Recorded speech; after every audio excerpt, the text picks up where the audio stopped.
ప్రభువైన యేసుక్రీస్తు నామమునకే మహిమ కలుగునుగాక. యెహోషువ గ్రంథము 11వ అధ్యాయము మొదటి నుంచి కొన్ని వచనాలను మనం ధ్యానం చేసుకుందాం. హాసోరు రాజైన యాబీను జరిగిన వాటిని గురించి విని మాదోను రాజైన యోబాబుకును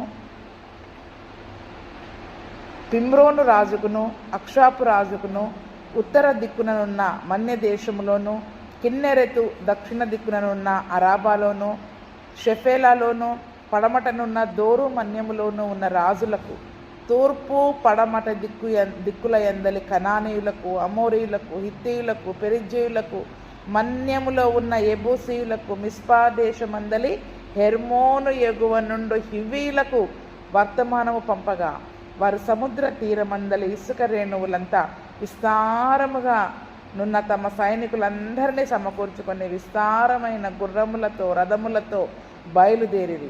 ఆ రాజులందరూ కూడుకొని ఇజ్రాయేలులతో యుద్ధము చేయుటకు మేరోము నీళ్ల యొద్దకు వచ్చి దిగగా యెహోవా వారికి భయపడకుము, రేపు ఈ వేళకు ఇజ్రాయేలుల చేత సంహరింపబడిన వారినిగా నేను వారినందరినీ అప్పగించెదను. నీవు వారి గుర్రముల గుదికాలి నరమును తెగకోసి వారి రథములను అగ్ని చేత కాల్చుదువని యెహోషువతో సెలవిచ్చెను. కాబట్టి యెహోషువయు అతనితో కూడా ఉన్న యోధులందరూ హఠాత్తుగా మేరోము నీళ్ల యొద్దకు వారి మీదికి వచ్చి వారి మీద పడగా యెహోవా ఇజ్రాయేలుల చేతికి వారిని అప్పగించెను.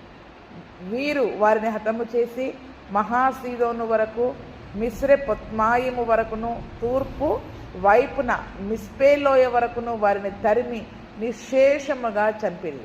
యెహోవా యెహోషువతో సెలవిచ్చినట్లు అతడు వారికి చేసెను. అతడు వారి గుర్రముల గుదికాలి నరమును తెగగోసి వారి రథములను అగ్నితో కాల్చివేశను. ఎప్పుడైతే యెహోషువ ఈ 5 రాజులను జయించారో ఆ తర్వాత కూడా మళ్ళీ మక్కేదా, లిబ్నా, లాకీషు, గెజెరు అనే మరి ఎగ్లోను వేరే యొక్క మిగిలిన ప్రాంతాలన్నీ కూడా జయించుకుంటూ వచ్చేసాడు కదా. జయించుకుంటూ వస్తూ ఉన్నాడో ఈ సంగతి ఎవరు విన్నారు చెప్పండి? ఇప్పుడు యాబీను అనే రాజుగారు విన్నారు. హాసోరు రాజైన యాబీను అనే ఈ రాజుగారు విన్నారు. కాబట్టి ఈ రాజుగారు ఏం చేశారు? ఇప్పుడు 5 రాజులు యుద్ధానికి వెళ్ళినా కూడా వాళ్ళపైన యెహోషువ ఇజ్రాయేల్ ప్రజలు జయం పొందుకున్నారు. కాబట్టి ఇప్పుడు 5 రాజులంగా సైన్యంతో వెళితే సరిపోదు, ఇంకా ఎక్కువ సైన్యంతో వెళ్ళాలి. ఇంకా ఎక్కువ సైన్యంతో వెళ్ళాలని చెప్పి ఆ చుట్టుపక్కల ఉన్న అందరు రాజులకు ఏం చేశాడంట? వర్తమానం పంపించేసేసాడు. ఏమని? వర్తమానం పంపించి యెహోషువ ఈరోజు మన రాజ్యాలన్నీ కూడా జయించుకుంటూ వస్తూ ఉన్నాడు. ఎందుకంటే దేవుని ఆజ్ఞ మనందరినీ హతమార్చమని వాళ్ళకి దేవుని ఆజ్ఞ ఇవ్వబడింది. మనందరినీ హతమార్చుకుంటూ మన దేశాన్ని స్వాధీనం చేసుకోవడానికి వచ్చేస్తున్నారు అని వారందరికీ తెలియబడింది. కాబట్టి ఈరోజు మనం ఏం చేయాలి? ఎలాగైనా మనం అందరం కలిసి ఆ ఇజ్రాయేలులను జయించాలి అని చెప్పి మరి వారందరికీ వర్తమానం పంపించినప్పుడు సముద్ర తీరమందలి ఇసుక రేణువులంత విస్తారమైన సైనికులను వాళ్ళు సమకూర్చుకొని వచ్చారు. అంతేకాదు విస్తారమైన సైనికులు, విస్తారమైన గుర్రాలు, విస్తారమైన రథాలతో ఒక పెద్ద సైన్యముగా కూడి ఇజ్రాయేలు ప్రజలపైకి వాళ్ళు యుద్ధానికి వచ్చి ఎక్కడ దిగారంట? వీళ్ళందరూ కూడా మేరోము నీళ్ళ దగ్గర వచ్చి దిగారంట. ఎక్కడ దిగారు? మేరోము అనే ఒక ప్రాంతంలో వచ్చినప్పుడు నిజంగా చూడండి, ఆ విస్తారమైన సైన్యాన్ని చూసినప్పుడు ఎంత భయం అనిపిస్తుంది. ఇప్పుడే 5 రాజులు వాళ్ళ సైన్యాన్ని తరిమి కొట్టారు. నిజంగా మరి ఆ యుద్ధంలో దేవుడు వారికి ఎంతో సహాయం చేశాడు. అయినప్పటికీ కూడా ఇప్పుడు జయించే ఒక సమస్యను జయించాము, చాలా పెద్ద సమస్యనే జయించాము. దానికంటే ఇంకా పెద్దది మన కళ్ళ ముందు కనపడేసరికి మనకి ఏమనిపిస్తుంది? సహజంగా ఇంత పెద్దది జయించాము, కానీ ఇంతకంటే ఇంకా పెద్ద సమస్య, ఇంకా పెద్ద ఒక మరి ఇబ్బంది మన కళ్ళ ముందు ఉంది అనేసరికి సహజంగా మనలోకి ఏమొచ్చేస్తుంది? భయం వచ్చేస్తుంది. అందుకనే ఎప్పటికప్పుడు యెహోవా వారితో ఏం చెప్తూ ఉన్నాడు? వారికి భయపడాల్సిన అవసరం లేదు. ఆ విస్తారమైన సైన్యాన్ని చూసి, వాళ్ళ గుర్రాలను చూసి, వాళ్ళ రథాలను చూసి, ఆ సైనికులను చూసి నీవు భయపడాల్సిన అవసరము లేదు. రేపు ఈ సమయం వరకు ఇజ్రాయేలుల చేత చంపబడిన వారుగా వారందరినీ నీకు అప్పగించేస్తా. రేపు ఈ టైంకి వాళ్ళలో ఒక్కరుండరు. మీరందరూ వాళ్ళని ఏం చేస్తారు చెప్పండి? చంపేసేస్తారు. అంతేకాదు ఆ గుర్రాలను చూసి మీరు భయపడుతున్నారు కదా, అందుకనే ఐగుప్తు గుర్రాలు గొప్పయని దానిని ఆశ్రయించి వారికి శ్రమ అని కూడా వాక్యంలో ఉంది. అంటే ఏదైతే ఈ లోకంలో మనం ఎవరిపైన అయితే ఆధారపడకూడదో వాటిని మనం ఆశ్రయించినట్లయితే అది మనకి శ్రమ.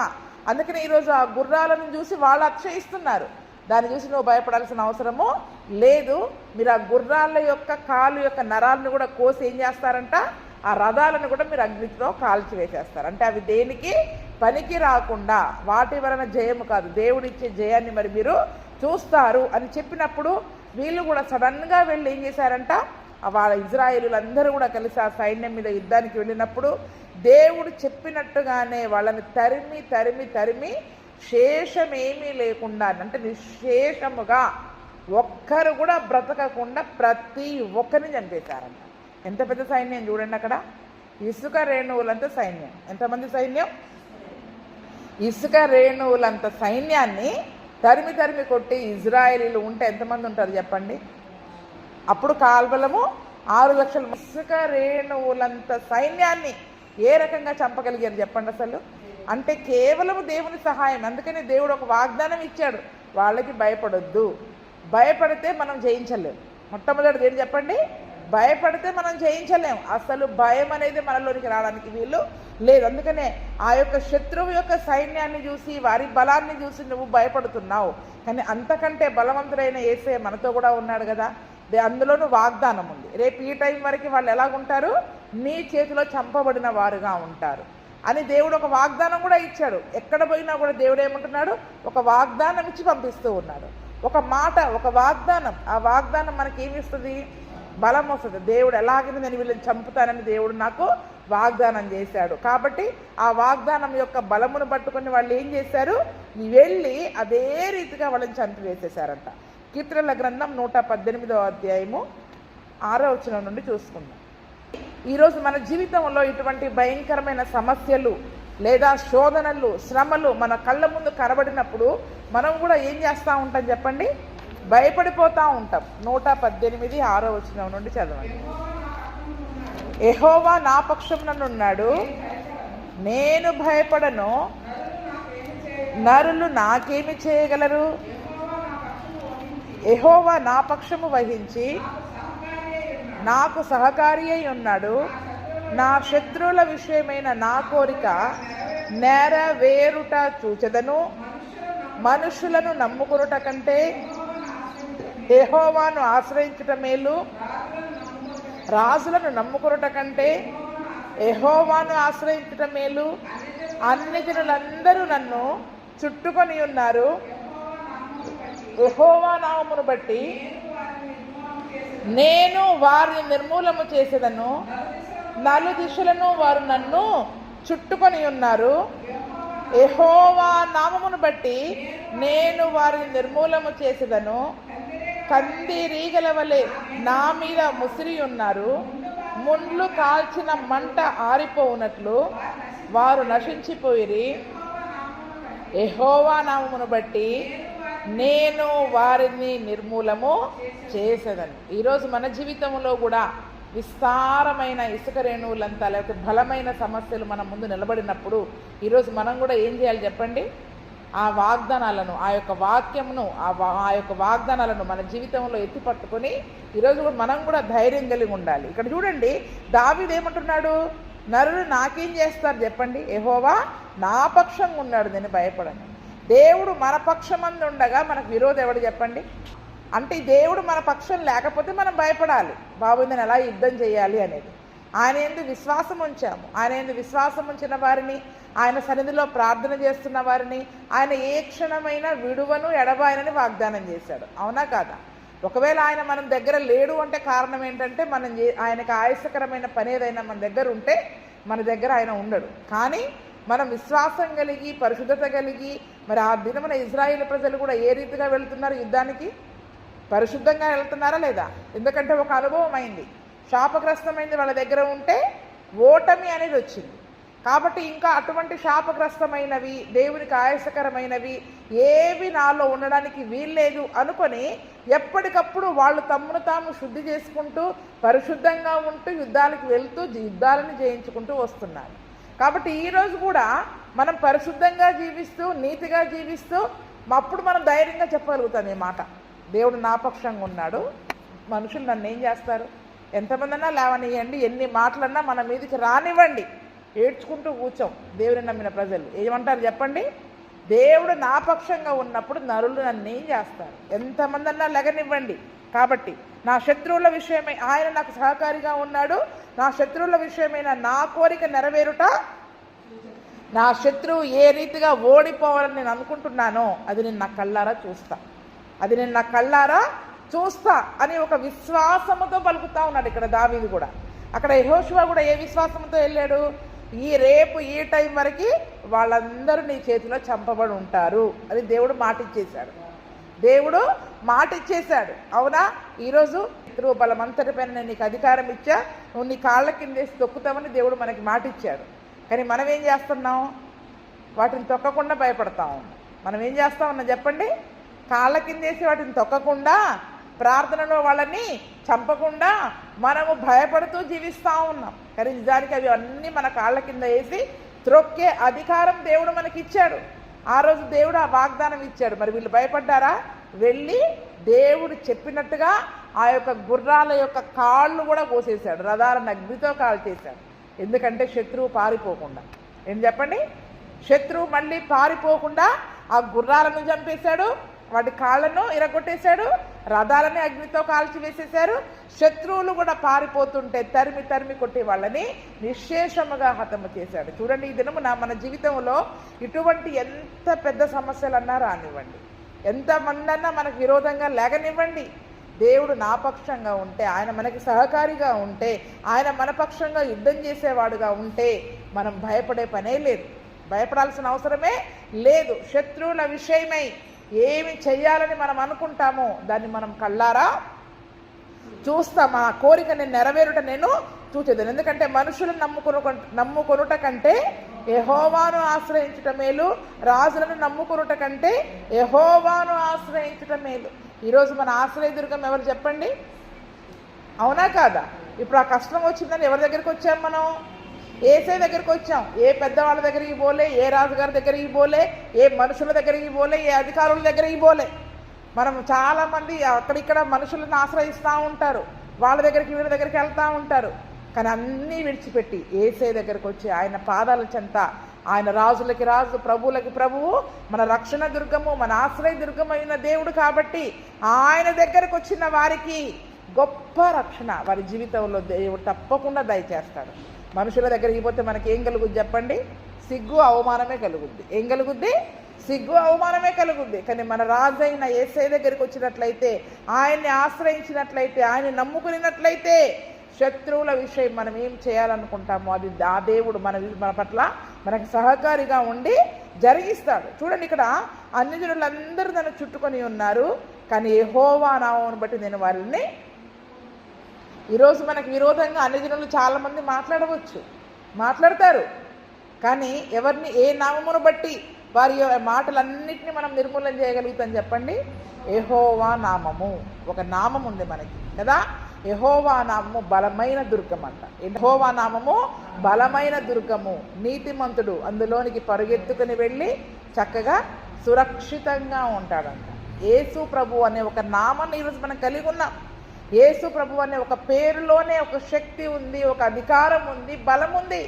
ఎందుకంటే ఆ నామము అన్ని నామముల కంటే పై నామము కలిగింది. అలా దేవుడు ఘనపరిచిన నామం అది. కాబట్టి ఈరోజు అక్కడ దావీదు అంటున్నాడు, నాకు యెహోవా అనే నామం ఉంది, ఆయన పేరుతో నేను వెళ్ళి యుద్ధంలో గెలుస్తా, వాళ్ళందరినీ నేను జయిస్తా అనే విశ్వాసం కలిగి ఉన్నాడు. ఈరోజు మనకెందుకు లేదు ఆ విశ్వాసము? యేసు క్రీస్తు అనే ఒక నామాన్ని ఈరోజు మనం కలిగి ఉన్నాం. ఆయన పేరు పెట్టబడిన ప్రజలము కదా మనం. ఆయన పేరు పెట్టుకున్నాం, ఆయన నామాన్ని మనకు అధికారంగా ఇచ్చాడు. ఆ పేరును ఎత్తి పట్టి ఏ సమస్య అయితే మనల్ని బాధ పెడుతుందో, ఇబ్బంది పెడుతుందో దాన్ని నిర్మూలన చేసే అధికారం దేవుడు ఇచ్చాడా లేదా మనకి? యేసు నామములో ఏమని చెప్తాం మనం? యేసు నామములో ఆ బలహీనత, ఆ సమస్య తరిమి కొట్టగలగాలి. మనం ఏం చేయగలగాలి చెప్పండి?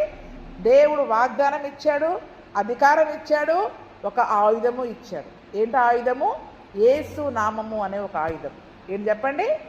అందుకనే దేవుని వాక్యం అనే రెండంచులు గల ఖడ్గం యేసు నామమున మనం ఎత్తి పట్టుకున్నట్లయితే యెహోవా నామమును బట్టి నేను నిర్మూలన చేస్తా. అంతేకాదు నలుదిశలా శత్రువులు దాన్ని చుట్టుకున్నా కూడా ఎలాగా బాబాయ్ చుట్టూ మూగేశారు కదా, అసలు యుద్ధం చేయడానికి కూడా అవకాశం లేదు. ఎందుకంటే చుట్టూ ఉన్నారు.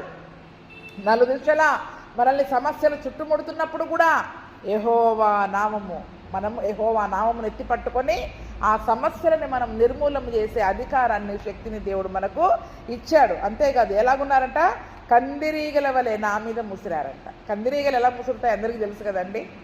పొరపాటున కందిరీగ తేనె పట్టుని ఎవరైనా కొట్టారంటే ఆ తేనెటీగ వేరు, కందిరీగ వేరా? కందిరీగలు వేరు. అయినా కందిరీగలు అయినా కూడా బాగా కుడతాయి అనుకుంటా కదా, బాగా కుడతాయి. చాలా భయంకరమైన నొప్పి, బాధ ఉంటుంది.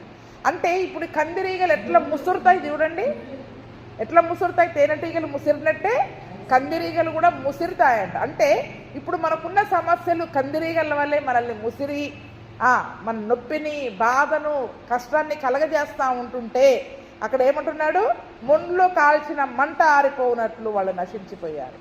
వాళ్ళని ఆ ముండ్లని కాల్చేసినప్పుడు, ఎండిపోయిన ముండ్లని కాల్చేసినప్పుడు మంట ఎలాగ అంటుకొని సర్రమని ఎలా ఆగిపోయి చూడండి, అలాగైపోయారంట శత్రువులు. ఆ కందిరీగల్లాగా ముసిరే శత్రువులు కూడా ఆ రీతిగా నశించిపోయారు. ఎందుకంటే యెహోవా నామమును బట్టి నేను వారిని, ఏ నామం చెప్పండి, యేసు ప్రభు, యేసు క్రీస్తు అనే నామము. అందుకనే యేసు అనే పేరుకే రక్షకుడు అని అర్థం, క్రీస్తు అనే పేరుకే అభిషక్తుడు అని అర్థం. అభిషక్తుడైన క్రీస్తు, రక్షకుడైన యేసు మన జీవితంలో ఉండగా యేసు క్రీస్తు అనే నామాన్ని మనం కలిగి ఉన్నప్పుడు ఆ నామాన్ని ఉచ్చరించి, ఆ నామాన్ని పలికి ఈరోజు మనం ఏం చేయాలి చెప్పండి, మనకున్న సమస్యల పైన జయం పొందుకోవాలి. మనకున్న సమస్యల పైన జయం పొందుకోవాలి. గొల్యాతు లాంటి సమస్యలు మన ముందు నిలబడతాయి, అవునా? మనం ఇక్కడ ఉంటాం, గొల్యాతు అక్కడ ఉంటాడు. మెడ ఎత్తి చూడడానికి కూడా చేత కాదు, మెడ ఎత్తి చూడడానికి కూడా మనకి చేతనవదు. కానీ ఏ నామమును బట్టి దావీదు గొల్యాతు పైన యుద్ధం చేశాడు, జీవము గల యెహోవా నామమున నేను వస్తున్నా. జీవము గల యెహోవా నామమును తిరస్కరించుటకు సున్నతి లేని వీడు ఏ పాటి వాడు అసలు. అంటే చూడండి, జీవము గల దేవుని నామము పెట్టబడినా మనం నా మీదికి రావడానికి అసలు నీకెంత భయం ఉంది అంటున్నామా మనం చెప్పండి? మనకు వచ్చిన బలహీనతతోటో, తలనొప్పితోటో, కడుపు నొప్పితోటో, రోగంతోటో, లేకపోతే సమస్యతోటో జీవము గల యేసు క్రీస్తు రక్తములో కడగబడిన నా మీదికి, జీవము గల యేసు క్రీస్తు నామము పెట్టబడిన నా మీదికి రావడానికి నీకెంత ధైర్యం అసలు? యేసు ప్రభు నామములో వెళ్ళిపోయి దాన్ని తరిమి కొట్టగలుగుతున్నామా చెప్పండి? మనం ఎంతసేపటికి నొప్పి వస్తే ఏదో టాబ్లెట్ వేసుకుంటాం, లేకపోతే ప్రార్థనను రాసుకుంటాం. మన తులసమ్మ అయితే సీసా మింగేసిందంట ఒకసారి. అది చూడండి, అంటే అవసరంలా ఒక చుక్క చాలు, కానీ ఒక మాట శక్తితో, అధికారముతో ఒక్క మాట మనం పలికామంటే తగ్గుతుంది అది. కానీ మనం ఏం చేస్తాం, బలహీనమైపోతూ ఉంటాం. దేవుని నామాన్ని బట్టి ఆ నామం అనే శక్తిని మనం ధరించుకోగలగాల. దేవుని నామం అనే శక్తిని మనం ధరించుకున్నప్పుడు ఇసుక రేణువులంత సైన్యము కందిరీగల్లాగా మనల్ని ముసిరినా కూడా, నలుదిశలా మనల్ని ముసిరినా కూడా, అన్ని జనులందరూ మనల్ని ముసిరినా కూడా యెహోవా నామమును బట్టి, యేసు క్రీస్తు నామమును బట్టి నేను వారిని నిర్మూలము చేసేదాన్ని. అందుకని యెహోవా అంటున్నాడు, వారికి భయపడకము. రేపు ఈ వేళకి నువ్వు వాళ్ళ యొక్క గుర్రాల గుదికాల నరాన్ని కూడా నువ్వు కోసి వేసేస్తావు, అగ్ని చేత కాల్చి వేస్తావని దేవుడు ఒక వాగ్దానం ఇచ్చాడు. అందుకని దేవుని వాగ్దానాలు నమ్మదగినవి. ఏం చెప్పండి? నమ్మదగినవి, సత్యమైనవి. వాటిని పట్టుకొని ధైర్యంగా ముందుకెళ్ళాలి మనం. ఏ వాగ్దానాలు లేవా? ఏ అపాయము నీ గుడారమును సమీపించదనే వాగ్దానం ఉంది, ఏ తెగులు నీ దగ్గరికి రాదని వాగ్దానం ఉంది, ఏ కీడు నీ దగ్గరికి రాదన్న వాగ్దానం ఉంది. మళ్ళీ ఏమవుతుందో ఏమో, అందరికీ జ్వరం వచ్చింది, నాకు జ్వరం వస్తుందో ఏమో, ఏం భయాలు చెప్పండి మనకి? విశ్వాసము కలిగి ఆయన వాగ్దానాలను ఎత్తి పట్టుకొని మరి మనం నిజముగా ప్రార్థన చేసినట్లయితే ఆ దినమున యెహోషువ ఇసుక రేణువులంత సైన్యాన్ని ఏ రీతిగా తరిమి వాళ్ళని చంపి, ఆ గుర్రాలను చంపి అగ్ని చేత వారి రథాలను కాల్చివేశాడో ఈరోజు మన జీవితంలో కూడా అటువంటి గొప్ప జయాలను మరి మనం పొందుకుంటాం. అటువంటి కృప ప్రభువైన యేసుక్రీస్తు మనకందరికీ దయచేయునుగాక. 10వ వచనం నుండి చూసుకున్నట్లయితే, ఆ కాలంలో యెహోషువ వెనుకకు తిరిగి హాసోరును పట్టుకుని దాని రాజును కత్తివాతను హతము చేసెను. పూర్వము హాసోరు ఆ సమస్త రాజ్యములకు ప్రధానము. ఇజ్రాయిలీలు దానిలో ఉన్న ప్రతి వారిని కత్తివాత హతము చేసిరి. ఎవరును తప్పించుకొనకుండా యెహోషువ వారిని అందరిని నిర్మూలము చేసెను. అతడు హాసోరును అగ్నితో కాల్చివేసెను. యెహోషువ ఆ రాజులను అందరినీ హతము చేసి వారి పట్టణములను పట్టుకొని కొల్లబెట్టెను. యెహోవా సేవకుడైన మోషే ఆజ్ఞాపించినట్లు అతడు వారిని నిర్మూలము చేసెను. అయితే యెహోషువ హాసోరును కాల్చివేసెను, కానీ మెట్టల మీద కట్టబడి ఉన్న పట్టణములను ఇజ్రాయేలీలు కాల్చివేయలేదు. ఆ పట్టణంలో సంబంధమైన కొల్ల సొమ్మును పశువులను ఇజ్రాయేలీలు దోచుకునిరి. నరులలో ఒకరిని విడవకుండా అందరినీ నశింపచేయు వరకు కత్తి వాతను హతము చేయుచు వచ్చిరి. యెహోవా తన సేవకుడైన మోషేకు ఆజ్ఞాపించినట్లు మోషే యెహోషువకు ఆజ్ఞాపించెను. యెహోషువ అలాగే చేసెను. యెహోవా మోషేకు ఆజ్ఞాపించిన వాటన్నిటిలో ఒక్కటియు అతడు చేయక విడువలేదు. చూడండి అక్కడ మరి దేవుడు ఏ రీతిగా అయితే చెప్పాడో ఆజ్ఞ ఇచ్చిన ప్రకారం ఒక్కటి కూడా విడిచిపెట్టలేదంట. మనం ఒక్కటి విడిచిపెడతాం, ఒకటని నేను అంటున్నా, కానీ అంతకు ఎక్కువ విడిచిపెడుతుంటాం మనం. అవునా? ఆజ్ఞలలో మనం ఎన్ని విడిచిపెడుతున్నాం చెప్పండి? ఒకటి విడిచిపెడితేనే మిగిలిన అన్ని విషయాలు తప్పిపోయినట్టంటే ఇప్పుడు ఒక 4-5 విడిచిపెట్టామనుకోండి, ఇంకా చెప్పండి అసలు ఇవి చేసినట్ట చేయనట్ట? మళ్ళీ మనము ఏ మెట్టు దగ్గర అయితే మనం జారిపోతున్నామో దానిని సాధించి ఎక్కే వరకు మనం పట్టుదల విడిచిపెట్టకూడదు. ఎక్కడ జారిపోతున్నాం, ఏ విషయంలో తప్పిపోతున్నాం అనే దాన్ని మరి మనము గ్రహించుకోవాలి. వాక్యం అనే అద్దంలో పరిశీలించుకొని ఎక్కడ నేను తప్పిపోతున్నా, ఎందుకు జయం పొందుకోలేకపోతున్నా, నాలో ఉన్న బలహీనత ఏంటి అనే దాన్ని మరి మనం అర్థం చేసుకోవాలి. ఆ తర్వాత ఆ యొక్క ఇసుక రేణువులంత సైన్యాన్ని మరి అక్కడ చంపివేసిన తర్వాత యెహోషువ వచ్చి దేన్ని పట్టుకున్నాడంట? హసోరు. ఇప్పుడు ఏ రాజుగారు వచ్చారు చెప్పండి? వీళ్ళపైన యుద్ధానికి ప్రేరేపించింది ఎవరు? హసోరు రాజే. మొదటి వచనంలో చూసుకున్నాం కదా, హసోరు రాజైన యాబీను. వీళ్ళందరూ మెరీం నీళ్ళ దగ్గరికి కూడొచ్చేసారు. అక్కడ అందరినీ చంపేసేసాడు. ఇప్పుడు హసోరుకి వెళ్ళాడు. హసోరుకి వెళ్ళి ఏం చేశాడు? అక్కడ దాన్ని పట్టుకొని కత్తివాతన మరి రాజుగారిని చంపేశాడు. అంతేకాదు పూర్వకాలంలో ఈ హసోరు అనే ప్రాంతము అన్ని రాజ్యాలకు ప్రధానమైందంట. ఆ చుట్టుపక్కల ఉన్న రాజ్యాలు ఆయన ఏ రాజులనైతే యుద్ధానికి పిలిచారో అన్నిటికీ ప్రధానమైన రాజధాని కదా. కొన్ని ప్రాంతాలకు కలిపి ఒక ప్రధాన పట్టణం ఉంటుంది. ఇప్పుడు మనకి ఒక మండల్ హెడ్ క్వార్టర్ లాగా ఉంటుంది కదా, ఈ ఒక మండలంలో ఉన్న గ్రామాలన్నీ ఉంటాయి. అలాగా ఒక ముఖ్య పట్టణం ఉంటుంది, దానికి సంబంధించిన మండలాలు కానీ గ్రామాలు కానీ ఉంటాయి. అలాగా ఈ హసరు అనే ప్రాంతము అక్కడ చుట్టుపక్కల ఉన్న రాజ్యాలకి ప్రధానమైందంట. కాబట్టి ఇజ్రాయేల్ ప్రజలందరూ ఏం చేశారు చెప్పండి? ఆ హసరులో ఉన్న మిగిలిన వారందరినీ కూడా అందరినీ కత్తివాత హతము చేశారు. ఎవ్వరు తప్పించుకోకుండా అందరినీ చంపి వేశారంట. ఆ హసోరుని ఆ పట్టణాన్ని కూడా ఏం చేశాడంట? అగ్నితో కాల్చివేసేశారు. అగ్నితో కాల్చివేసి రాజులందరినీ హతము చేసి వారి పట్టణాలన్నీ పట్టుకొని కొల్లబెట్టేశాడు. అంటే ధనాన్ని అంతా దోచేసుకున్నారు. వారి అక్కడ ఉన్న ధనాన్ని, దోపుడు సొమ్మును ఏం చేసుకున్నారు? వీళ్ళు దోచుకున్నారు. శాపగ్రస్తమైన ఎరుకో దగ్గర మాత్రమే దేవుడు వద్దని చెప్పాడు. హాయికి వెళ్ళినప్పుడు కానీ మిగిలిన ప్రాంతాలకు వెళ్ళినప్పుడు కానీ దేవుడు ఏం చెప్పాడు? విస్తారమైన దోపుడు సొమ్మును మరి మీరు దోచుకోమని చెప్పాడు. ఎవరికి దొరికింది వాళ్ళు దోచేసుకున్నారు అక్కడ. ఇక్కడ మన 13వ వచనంలో చూసినట్లయితే ఒక మాట మనం చూస్తాం. యెహోషువ హసోరును కాల్చివేసను, కానీ మెట్టల మీద కట్టబడి ఉన్న పట్టణములను ఇజ్రాయేలీలు కాల్చివేయలేదు. అంటే ఎక్కడో ఒక చోట ఏం చేశారంట? కొన్ని పట్టణాలను విడిచిపెట్టేశారు. మెట్టల మీద ఎత్తైన స్థలంలో ఉన్న వాటి జోలికి వాళ్ళు పోలే. వాళ్ళ యొక్క ప్రయాణంలో అడ్డంగా ఉన్న ప్రతి పట్టణాలని వాళ్ళు ఎదుర్కొంటూ చంపుకుంటూ ఆ యొక్క పట్టణాలను వాళ్ళు పట్టుకుంటూ వెళ్ళారు. ఈ హసోరు యొక్క ఎత్తైన ప్రాంతంలో ఉన్న మెట్టల మీద కట్టబడిన పట్టణాలను వాళ్ళు కాల్చివేయలేదంట. చూడండి, దేవుడు ఖచ్చితమైన ఆజ్ఞ ఇచ్చాడు. ఏ ఒక్కరు కూడా మిగిలి ఉండడానికి వీలు లేదు, వాళ్ళని చంపేయాలి. ఈ హసోరు అనే ప్రాంతం ప్రధానమైన పట్టణమే, దాన్ని గాలి చేశారు. ముఖ్యమైన దాన్ని గాలి చేశాం కదా, ఇంకా ఈ చిన్న వాటిని కాల్చకపోతే అని వాళ్ళు విడిచిపెట్టేశారు. ఏం చేశారు చెప్పండి? ముఖ్యమైన తలకాయని చంపేశాం కదా అనుకుని మనం ఏం చేస్తాం?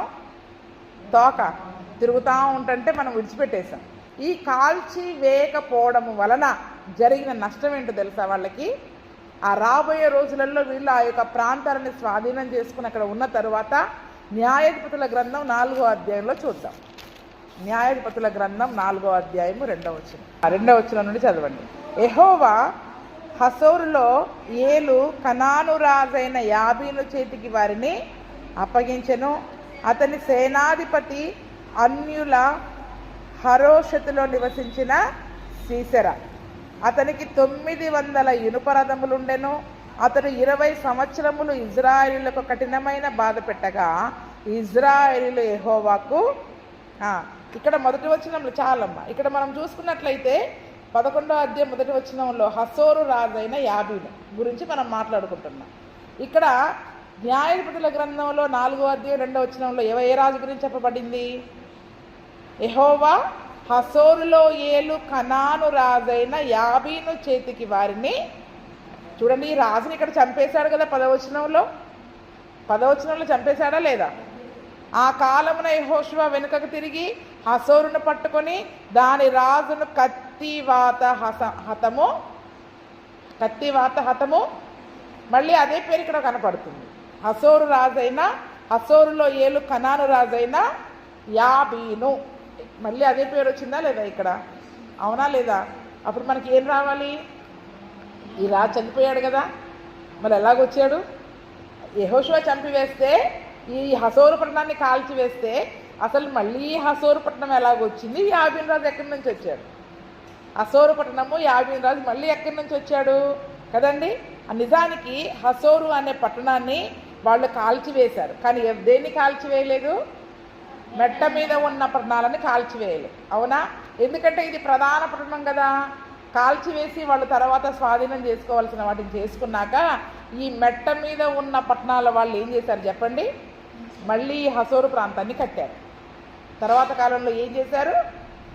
ఏ పట్టణాన్ని అయితే యెహోషువ నిర్మూలన చేసేసాడో ఆ పట్టణాన్ని మళ్ళీ ఈ మెట్ట మీద ఉన్న పట్టణాల వాళ్ళు ఏం చేశారు?